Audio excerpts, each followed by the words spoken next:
حضور کریم صلی اللہ علیہ وسلم نے فرمایا جمعے کا دن قیامت کی نشانی ہے. قیامت کا دن جس دن قائم ہوگا جمعہ ہی ہوگا. آج جمعہ تفریح کا دن ہے، آج جمعہ جوے کا دن ہے، آج جمعہ شراب پینے کا دن ہے، آج جمعہ کھیل تماشا بے حیائی بدماشی کا دن لوگوں نے بنا لیا ہے. ایک ہمارا ماحول ہے، آپ ذرا توجہ فرمائیں.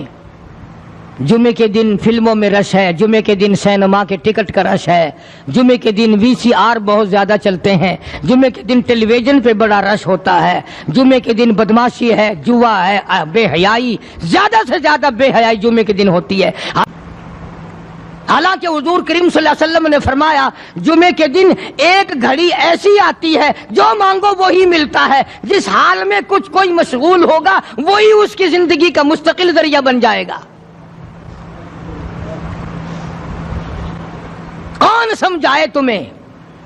کس کے اندر طاقت اور جرأت ہے کہ قوم کے دھارا پھیر سکے اور قوم کے رخ کو پھیر سکے؟ کون پھیر سکتا ہے؟ اس لیے قرآن کریم نے بار بار للکارا اور فرمایا افلم یہد لہم کم اہلکنا قبلہم من القرون.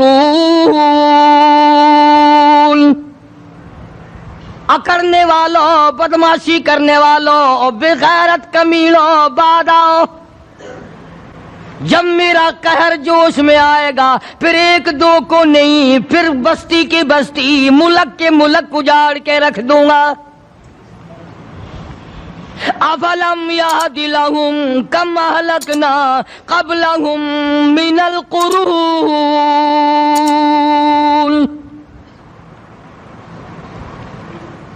میں نے قرن کے قرن اجاڑ دیے، میں نے روئے زمین کے مالک اجاڑ دیے، میں نے ملکوں کے بادشاہ اجاڑ دیے، میں نے وزیر اعظم اجاڑ دیے، میں نے گورنروں سے بھیک کے ٹکڑے منگوا دیے. میں وہ خدا ہوں وَتُعِزُّ مَن تَشَاءُ وَتُذِلُّ مَن تَشَاءُ بِيَدِكَ الْخَيْرُ إِنَّكَ عَلَى كُلِّ شَيْءٍ قَدِيرٌ.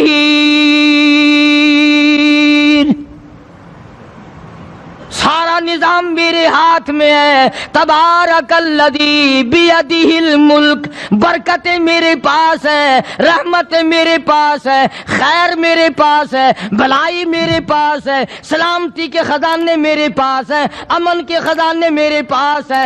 وہو علی بیدہ الملک. ملک میں راج میرا. وہو علی کل شیء قدیر. ذرے ذرے پہ قبضہ میرا، پتے پتے پہ قبضہ میرا، پہاڑ کے ایک ایک کنکر پہ قبضہ میرا، سمندر کے قطرے قطرے پہ قبضہ میرا. تو ہوتا کون ہے اکڑ کرنے والا؟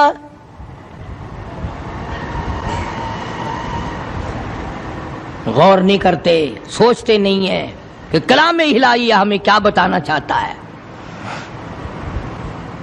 جناب عثمان رضی اللہ تعالیٰ عنہ فرماتے ہیں اور لوگوں میں نے ساری زندگی گزار دی اسلام کے بعد جس دن سے میں نے کلمہ پڑھا آخری دم تک کوئی جمعہ ایسا نہیں گزرا اللہ کے نام پر میں نے ایک غلام خرید کے آزاد نہ کیا ہو.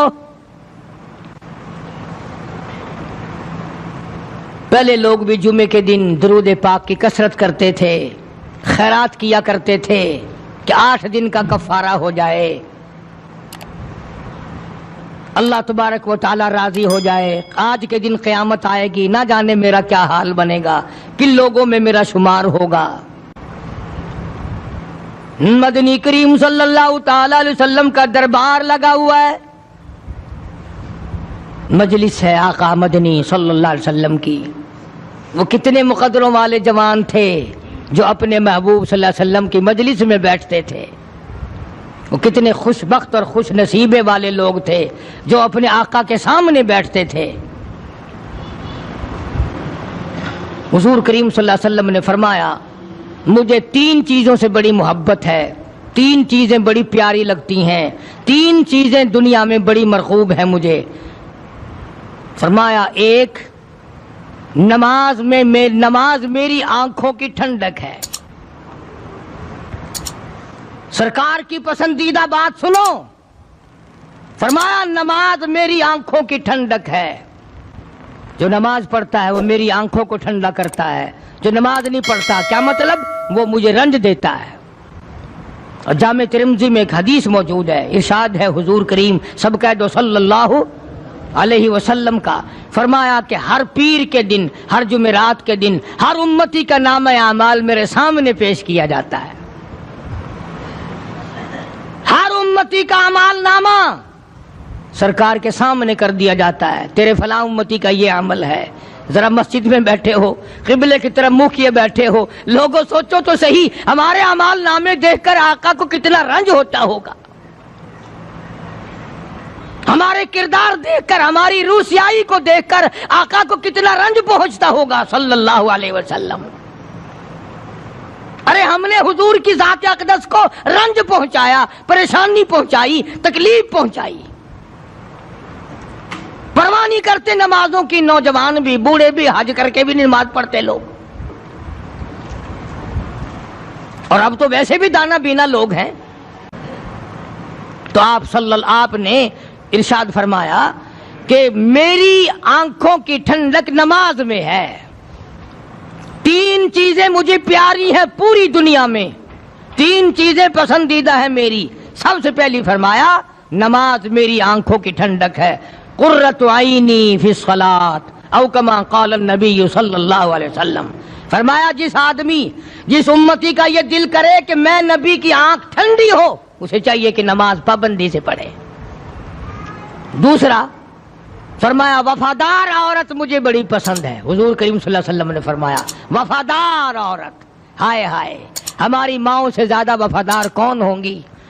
جناب عائشہ صدیقہ رضی اللہ تعالیٰ عنہ فرماتی ہیں کالی کملی والے کے گھر میں 3 مہینے چولہے میں آگ نہیں جلتی تھی۔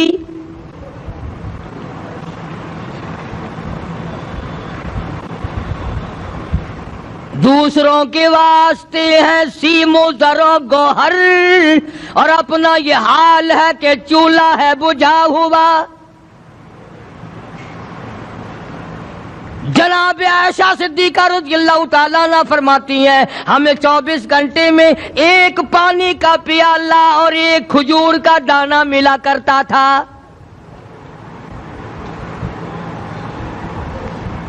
کبھی اپنی ماہوں کی خوراک تو دیکھو، خرچہ تو دیکھو،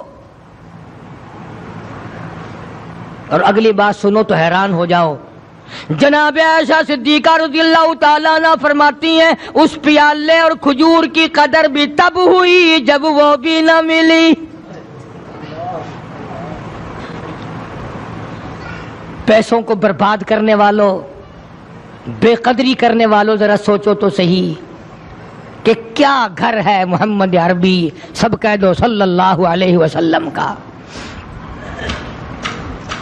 اسی گھر سے خیر و برکت ملی صحابہ کرام کو، لیکن دنیا نہ تھی، بلڈنگ نہ تھی، کوٹھی نہ تھی، بنگلہ نہ تھا، چہل پہل نہ تھی۔ اچھا ایک بات اور آج یاد کر کے لے جاؤ، یہ تو مجبوری ہوئی نا، یہ تو ایک مجبوری ہوئی، پریشانی ہوئی، محتاجی ہوئی کہ پانی کا ایک پیالہ اور ایک کھجور کا دانہ ملتا تھا۔ اور اگلی بات سنو تو حیران ہو جاؤ، مجبوری اور چیز ہے، اختیار سے کرنا اور چیز ہے۔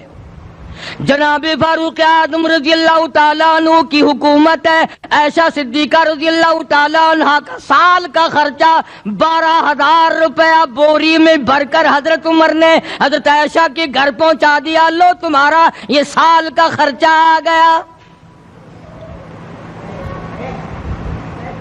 سال کا خرچہ حضرت عمر رضی اللہ تعالیٰ عنہ نے جناب عائشہ صدیقہ رضی اللہ تعالیٰ عنہ کے پاس بھیجا۔ اتنا بڑا بورا بھر کر آیا۔ اللہ غنی، بجائے خوش ہونے کے، بجائے مچلنے کے، بجائے فخر کرنے کے، اپنی خادمہ سے فرمانے لگی، حضرت عائشہ خادمہ سے فرمانے لگی میں نے تو اپنے محبوب صلی اللہ علیہ وسلم کے پیٹ پہ پتھر دیکھے میں نے تو کالی کملی والے کو فاقے کرتے دیکھا. خادمہ سے فرمانے لگی اس بوری کے اور میرے درمیان میں کپڑا لٹکا دے, میری آنکھ دیکھنا گوارا نہیں کرتی, میری آنکھ دیکھنا بھی گوارا نہیں کرتی. اس نے کپڑا لٹکا دیا. اس کے بعد خادمہ سے فرمانے لگی مدینے میں اعلان کراؤ جس کو خیرات چاہیے وہ عائشہ کے دروازے سے آ کے لے جائے رضی اللہ تعالیٰ عنہا. سارے مدینے میں اعلان ہو گیا خیرات لینے والے آ جاؤ. ایک اور بات تھی اس وقت میں, ضرورت مند جاتا تھا, یہ نہیں کہ ٹیبک میں ہزاروں روپیہ پڑا ہوا پھر بھی مانگ کے کھانا ہے, جیب میں ہزاروں روپیہ پھر بھی مانگنا ہے, پلے سے نہیں کھانا.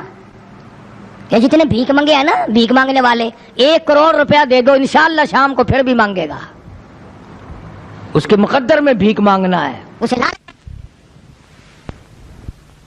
فرمانے لگی کچھ نہیں ہے. وہ خادمہ کہنے لگی کچھ نہیں ہے. اب وہ خادمہ کہنے لگی کہ اگر 1 ٹکے کا گوشت منگوا لیتی تو تم بھی اپنا روزہ کھول لیتی گوشت سے, میں بھی کھا لیتی. کیا جواب دیا اما عائشہ صدیقہ رضی اللہ تعالیٰ عنہا نے؟ فرمانے لگی اب تانا دینے سے کیا فائدہ, تو نے اس وقت یاد کیوں نہیں دلایا؟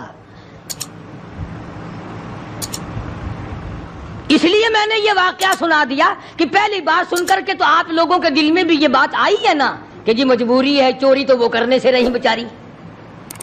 پریشانی جو ہوئی, غربت جو ہوئی, تنگی جو ہوئی, چلو پانی کا پیالے پہ گزر کیا. اور نہیں, یہ حضرات اختیاری بھی فاقہ کرتے تھے. اب 12,000 آیا اور افطار کرنے کے لیے چھچوا رہے, کھجور بھی نہیں. اور ہم تو خدا جانے کب کب تک کا انتظام سوچتے ہیں, پوتے پوتیوں تک کا انتظام جب تک نہ کر لیں اور اولاد در اولاد تک کا انتظام نہ کر دیں اس وقت تک ہماری تسلی تو ہوتی نہیں. اسی کو مجذوب نے بڑے عجیب طریقے سے سمجھایا, کہتا ہے کہ آنے والی کس سے ٹالی جائے گی, آنے والی کس سے ٹالی جائے گی, اور جان ٹھہری جانے والی جائے گی, روح رگ رگ سے نکالی جائے گی, تجھ پہ ایک دن خاک ڈالی جائے گی. تیرے رشتہ دار عزیز اقربا دھڑا دھڑ مٹی پھینک کے ایسے آئیں گے گویا تجھے پہچانتے بھی نہیں. بڑی بڑی عجیب باتیں کہی مجذوب علیہ رحمت نے. اللہ کی رحمت نازل ہو اس کی قبر مبارک پہ, آمین کو. کہتا ہے سب کی سب ہیں راہ روے کوئے فنا, سب چل رہے ہیں فنا کی طرف. اب یہ جو ہم لوگ بیٹھے ہیں نا خوش ہو رہے ہیں, میری 50 سال عمر ہو گئی, میری 60 سال عمر ہو گئی, میری 40 سال عمر ہو گئی, میری 30 سال کم عمر ہو گئی, اور اصل بات ہمارے دماغ میں آتی نہیں, یعنی قبر میں جانے کے 20 سال کم ہو گئے. کو پریس کیجئے تاکہ آپ کو نوٹیفیکیشن مل سکے.